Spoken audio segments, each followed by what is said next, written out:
বিসমিল্লাহির রহমানির রহিম। সুপ্রিয় ছাত্রছাত্রীবৃন্দ, সবাইকে জানাই আমার তরফ থেকে শুভেচ্ছা এবং দোয়া। সারা দেশে এখন চলছে কোভিড-19 অর্থাৎ করোনা ভাইরাসের প্রভাব, এবং আমাদের বাংলাদেশে এই প্রভাব এখন ব্যাপক আকারে বা মহামারী আকারে বিস্তার লাভ করেছে। আমরা সবার কাছে সবার জন্য দোয়া করব যাতে আমরা সবাই সুস্থ থাকতে পারি।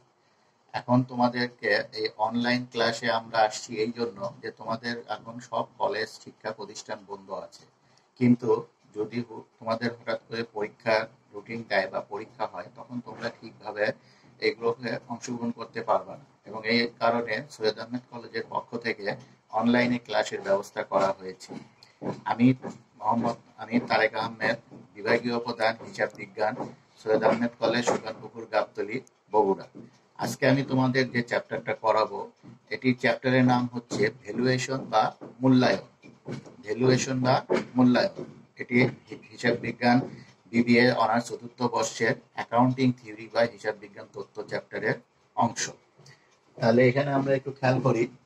এখানে দেখো, আমরা এই চ্যাপ্টারটা আছে অধ্যায় 15-তে, মূল্যায়ন বা ভ্যালুয়েশন, বিবিএ অনার্স চতুর্থ বর্ষ, হিসাব বিজ্ঞান তথ্য, অ্যাকাউন্টিং থিওরি, এক্সারসাইজ 32 বা 32। আচ্ছা, এখন তাহলে আমাদেরকে এটা করতে গেলে আগে আমাদেরকে জানতে হবে ভ্যালুয়েশন বা গুডউইল, বা ভ্যালুয়েশন বলতে আমরা কি বুঝি, এখানে আমরা কোন জিনিসটার ভ্যালুয়েশন করব। এখানে আমরা সাধারণত গুডউইলের ভ্যালুয়েশনটা করব, এবং গুডউইলের ভ্যালুয়েশন অনেকভাবে করা যায়, তবে তার মধ্যে একটা পদ্ধতি আছে খুবই জনপ্রিয়, এবং সেই পদ্ধতিটা হচ্ছে সুপার প্রফিট মেথড। আজকে আমরা যে অঙ্কটা করব, এই অঙ্কটা হচ্ছে সুপার প্রফিট মেথডে। এছাড়া ক্যাপিটালাইজেশন মেথড, এভারেজ প্রফিট মেথডও আছে। আচ্ছা, সুপার প্রফিট মেথড যখন আমরা অঙ্ক করতে যাব, তখন আমাদেরকে কয়েকটি স্টেপ পার হয়ে সুপার প্রফিট আগে বের করতে হবে। সুপার প্রফিট বের করার জন্য আমাদেরকে সর্বপ্রথম করতে হবে ক্যাপিটাল এমপ্লয়েড, তারপরে করতে হবে এভারেজ ক্যাপিটাল এমপ্লয়েড, তারপরে এভারেজ মেইনটেবল প্রফিট, তারপর নর্মাল প্রফিট, তারপরে বের হবে আমাদের সুপার প্রফিট। এখন স্বাভাবিকভাবে প্রশ্ন থেকে যায় যে ক্যাপিটাল এমপ্লয়েডটা আমরা কিভাবে বের করব। ক্যাপিটাল এমপ্লয়েড বের করার জন্য আমাদেরকে দরকার, প্রথমে আমরা দেখব যে টোটাল প্রেজেন্ট অ্যাসেট, অর্থাৎ বর্তমানে আমার হাতে কি কি সম্পদ আছে, এই সম্পদগুলো আমরা আগে একত্রিত করব। তারপরে সেই সম্পদগুলো থেকে আমরা কি করব, কারেন্ট লায়াবিলিটিস গুলো বাদ দিব। এখানে সবাইকে মনে রাখতে হবে not long term liabilities, current liabilities, অর্থাৎ চলতি দায়গুলো আমাদেরকে বাদ দিতে হবে। এখন আমরা দেখো, এখানে তোমার টোটাল অ্যাসেটের ভিতর গুডউইল এবং ইনভেস্টমেন্ট বলে দুটো আইটেম থাকতে পারে, কিন্তু এই দুটো আইটেমের পাশে যদি অ্যাট কস্ট কথাটা বলা না থাকে, তাহলে আমরা সেটা কি করব, আমরা সেই অ্যাসেটটা নিব না। তাহলে এখানে প্রথমে দেখো বলা আছে answer 32, step 1, calculation of capital employed. আমরা বললাম প্রেজেন্ট ভ্যালু অফ অ্যাসেট, অর্থাৎ এই যে পূর্বের যে তোমার একটা এখানে অ্যাসেট এবং লায়াবিলিটিস একটা ব্যালেন্স শিট দেওয়া আছে, এখানে যে অ্যাসেটগুলো আছে সেই অ্যাসেটগুলো আমরা নিব। সেই অ্যাসেটগুলোর দেখো এই যে নিচে দেখো a saleable value of land and premises, তার মানে নিচে ল্যান্ড এবং প্রেমিসেসের বিক্রয়যোগ্য মূল্য দেওয়া আছে। তাহলে আমাদেরকে এখানে এবং এই দুটো মূল্যর মধ্যে যেটা বড় সেই মূল্যটাই আমাকে নিতে হবে, অর্থাৎ সেলেবল ভ্যালু যেটা, সেটা আমরা নিব। তাহলে এখানে দেখো আমরা প্রথম আইটেম লিখেছি ল্যান্ড অ্যান্ড প্রেমিসেস। এখানে তোমরা একটু চলে আসো এই পাশে, দেখো ল্যান্ড অ্যান্ড প্রেমিসেসের মূল্য দেওয়া আছে অ্যাট কস্ট 1,10,000, কিন্তু আমরা নিয়েছি কত, 2 লাখ। এইভাবে আমরা অ্যাসেট পাশে দেখো প্রথমে ল্যান্ড অ্যান্ড প্রেমিসেস, তারপরে মেশিনারি, এরপরে ইনভেন্টরি, এরপরে সানড্রি ডেটর্স, এরপর cash in hand at bank, এগুলো বসাবো। এখানে আমরা 5% মাইনাস করেছি সানড্রি ডেটর্স থেকে। কেন করেছি, আমরা একটু অঙ্কের ভিতর চলে আসি।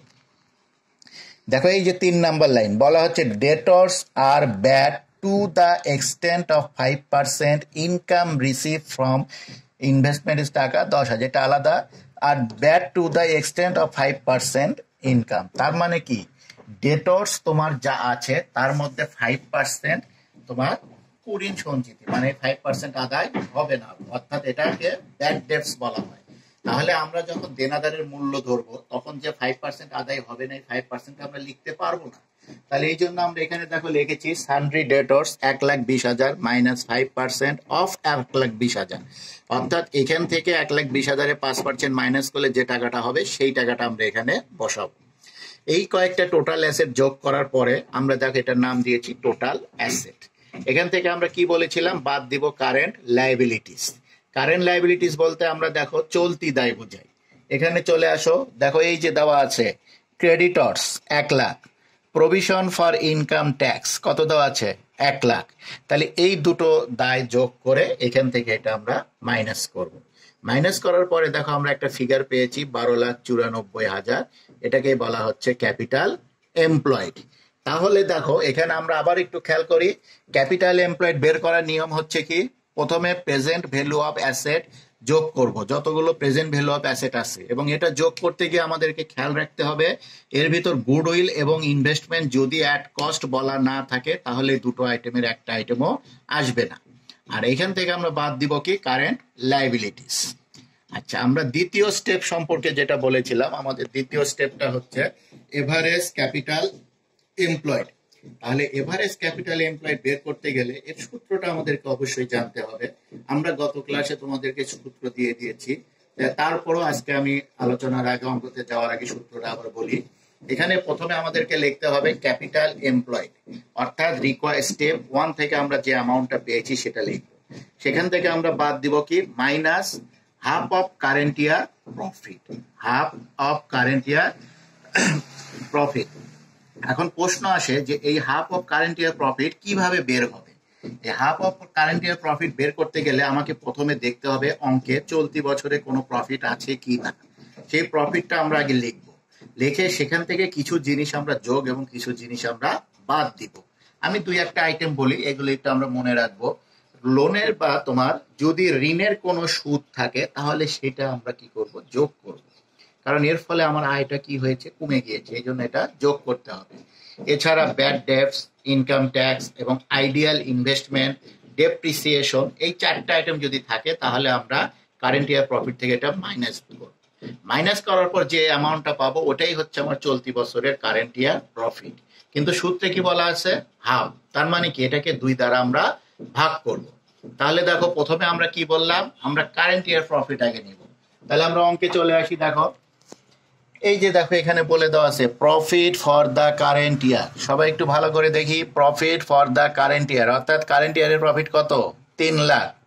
এখন এই 3 লাখ টাকা দেওয়া আছে, বাকি কয়েকটা বছরের অঙ্ক সেটা কিন্তু বলা নেই। তাহলে আমরা একটু নিচের দিকে চলে আসি, এই লাইনটাকে তোমরা দেখো বলা আছে profit of the company for the 3 years have শোন অন, শোন মানে কি দেখানো, অ্যান ইনক্রিজ মানে বৃদ্ধি অফ টাকা 50,000 অ্যানুয়ালি। তাহলে এখানে আমরা আবার কি একটু আলোচনা করতে হবে। তাহলে দেখো এখানে আমরা বলছে যে প্রফিট 3 বছরের যে প্রফিট সেটা হচ্ছে বাৎসরিক 50,000 করে বেড়ে বেড়ে তোমার বর্তমান কারেন্ট ইয়ারের প্রফিটটা হয়েছে। অর্থাৎ আমি যত বছরের অঙ্ক করবো তত বছরের প্রফিট আমার 50,000 করে বৃদ্ধি পাবে। অঙ্কের শুরু তাহলে দেখো কত বলা আছে, 2010। তাহলে 2010 হচ্ছে কারেন্ট ইয়ার। অঙ্ক কত বছরের বলছে, 3 ইয়ার্স। তাহলে এই আমরা কি সামনে যাব না পিছনে যাব? তাহলে আমরা অবশ্যই কি করব, অঙ্কের সালের পিছন দিকে যাব। 2010, 2009, 2008, তাহলে কয়টা সাল, 3টা সাল হয়ে গেল আমার। তাহলে প্রথম যেটা হবে সেটা হচ্ছে আমার কি কারেন্ট ইয়ার প্রফিট। তাহলে এখানে দেখো এই যে আমরা লিখছি আগে ক্যাপিটাল এমপ্লয়েড, কোথা থেকে পেলাম, স্টেপ 1, টাকা কত 12,94,000 less half of current year profit. আমরা বলছিলাম এই জিনিসটাই বের করতে হবে। এর নিচে দেখো বলা আছে profit for the year 3 lakh, যেটা আমরা লায়াবিলিটিস পাশে পেয়েছি।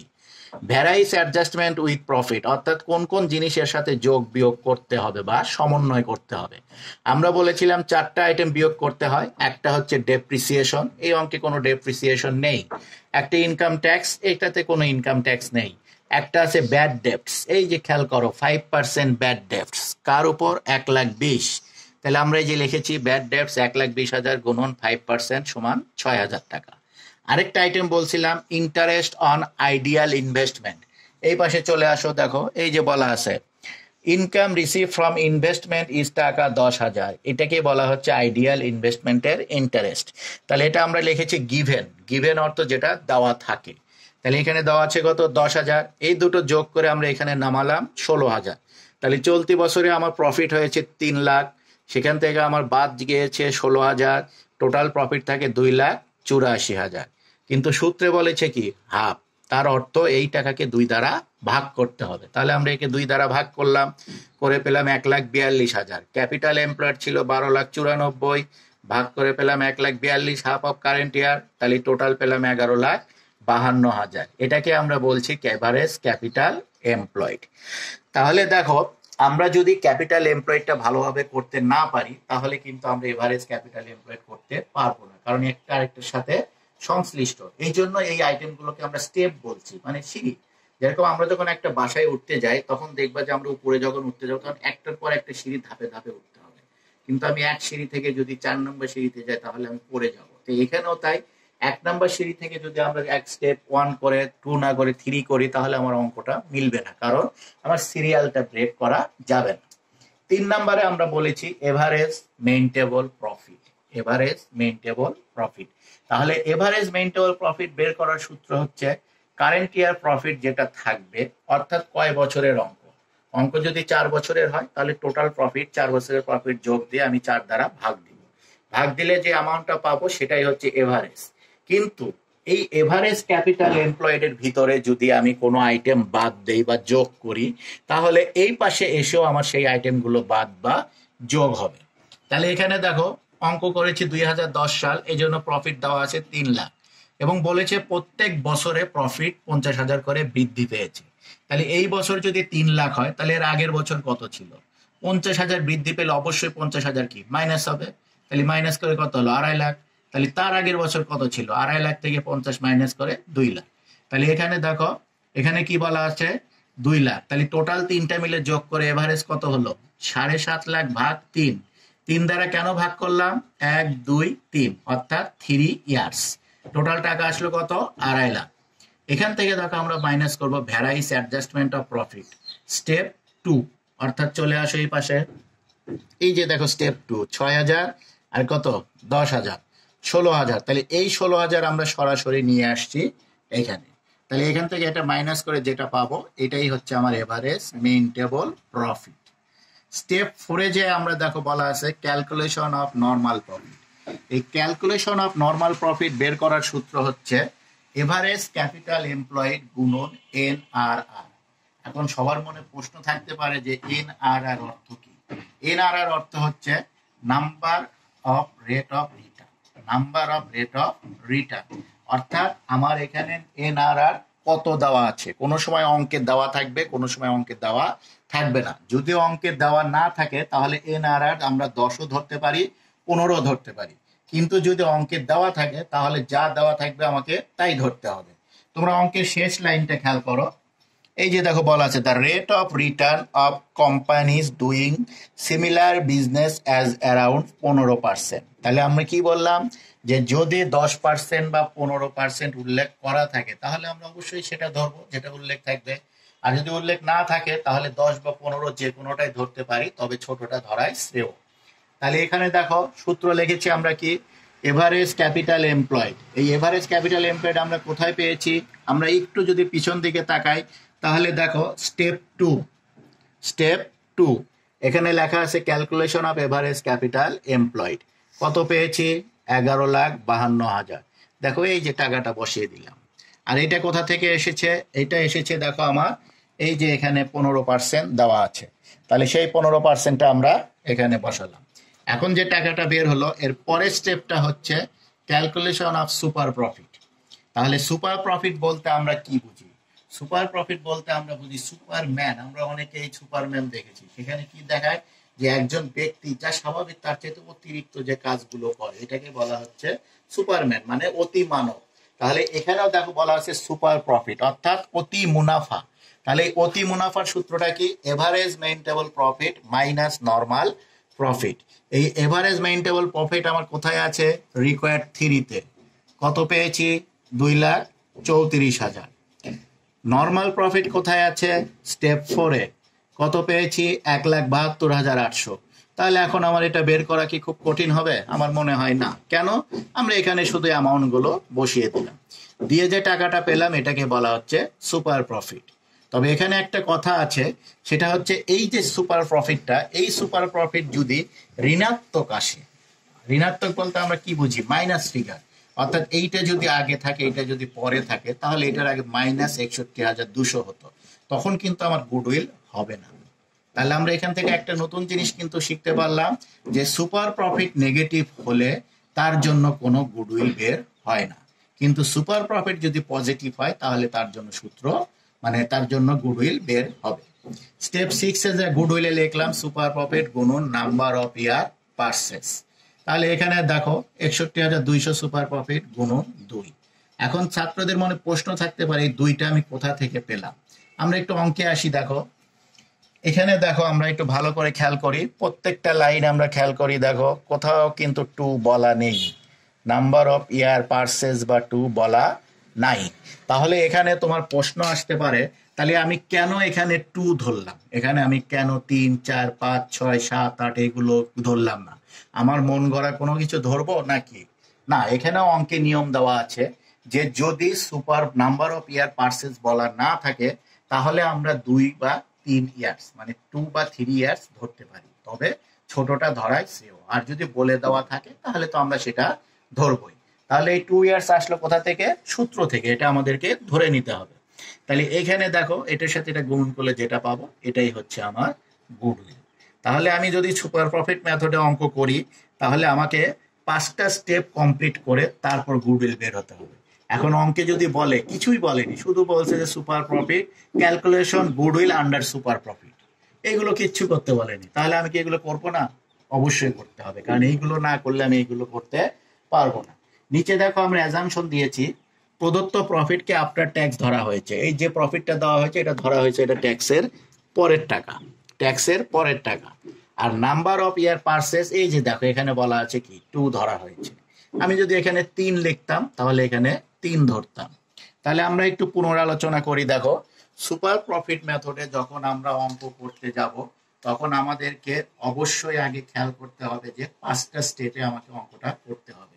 প্রথমে আমরা করব ক্যাপিটাল এমপ্লয়, তারপরে এভারেজ ক্যাপিটাল এমপ্লয়, তারপরে এভারেজ মেইনটেবল প্রফিট, তারপরে করব আমরা নর্মাল প্রফিট, তারপরে লাস্টে যে আমরা যেটা পাবো সুপার প্রফিট, এবং শেষ ধাপে পাবো আমরা গুডউইল।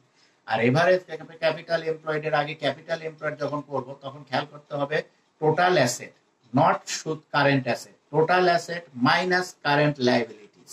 এখানে কিন্তু আমরা লং টার্ম এবং কারেন্ট দুটো লায়াবিলিটিস নিব না, শুধুমাত্র কারেন্ট যেটা সেটাই নিব। আর অ্যাসেট করার সময় খেয়াল করব গুডউইল বা ইনভেস্টমেন্ট যদি থাকে এবং তার সাথে যদি অ্যাট কস্ট বলা না থাকে তাহলে সেটা আসবে না। এভারেজ ক্যাপিটাল এমপ্লয়েড করতে যে আমরা দেখব ক্যাপিটাল এমপ্লয়েড নিব, তার সাথে আমরা কি করব half of current year profit, এখানে চলতি বছরের প্রফিটটা নিব, নিয়ে সেখান থেকে আমরা ডেপ্রিসিয়েশন ব্যাড ডেটস, তারপরে হচ্ছে ইনভেস্টমেন্ট অন ইন্টারেস্ট, এইগুলো আমরা কি করব মাইনাস করব। আর যোগ করব কি, আমরা যোগ করব হচ্ছে শুধুমাত্র ইন্টারেস্ট অন লোন, লোনের যে সুদ। এইগুলো করার পর যে অ্যামাউন্টটা পাবো তাকে 2 দ্বারা ভাগ দিলে half of current year profit হবে, তখন ক্যাপিটাল এমপ্লয়েড থেকে মাইনাস করলে পাবো আমরা এভারেজ ক্যাপিটাল এমপ্লয়েড। 3 নাম্বার ধাপে যে আমরা কি করব এভারেজ মেইনটেবল প্রফিট। এই এভারেজ মেইনটেবল প্রফিটে যে আমরা কি করব যত বছরের অঙ্ক বলবে সেই কয় বছরের প্রফিট যোগ করে সেই বর্ষ সংখ্যা দ্বারা ভাগ দিব, ভাগ দিয়ে এভারেজ ক্যাপিটাল এমপ্লয়েডে যে যে আইটেম যোগ করেছি সেগুলো যোগ হবে, যেগুলো বিয়োগ করেছি সেগুলো বিয়োগ করতে হবে। পরের স্টেপে যে আমরা কি করব নর্মাল প্রফিট, এটার সূত্র আমরা জানি কি এভারেজ ক্যাপিটাল এমপ্লয়েড গুণন এনআরআর। এনআরআর যদি দেওয়া থাকে তো ভালো, দেওয়া না থাকলে আমরা 10 বা 15% যে কোনো একটা ধরতে পারবো। এরপরে সুপার প্রফিট, সুপার প্রফিটের সূত্র আমরা কি লিখেছি average maintainable profit minus normal profit. তাহলে এইভাবে করে আমরা গুডউইলটা পেলাম। এই অঙ্কগুলো তোমাদের অ্যাডভান্স 2 তেও আছে, অ্যাকাউন্টিং অ্যাডভান্স 2 তেও আছে। কাজে এটা যদি তোমরা ভালো করে করো তাহলে 2টা চ্যাপ্টার অর্থাৎ 2 পার্ট অ্যাডভান্স অ্যাকাউন্টিং থিওরি এবং অ্যাডভান্স অ্যাকাউন্টিং 2 দুটোই তোমার অঙ্কগুলো হয়ে যাবে। এবং ভ্যালুয়েশন অফ গুডউইল অঙ্ক প্রত্যেক বছরই থাকে এবং আশা করি এই অঙ্কটা তোমরা সবাই করতে পারবে। সবাইকে শুভকামনা জানিয়ে আমি আমার বক্তব্য এখানে শেষ করি।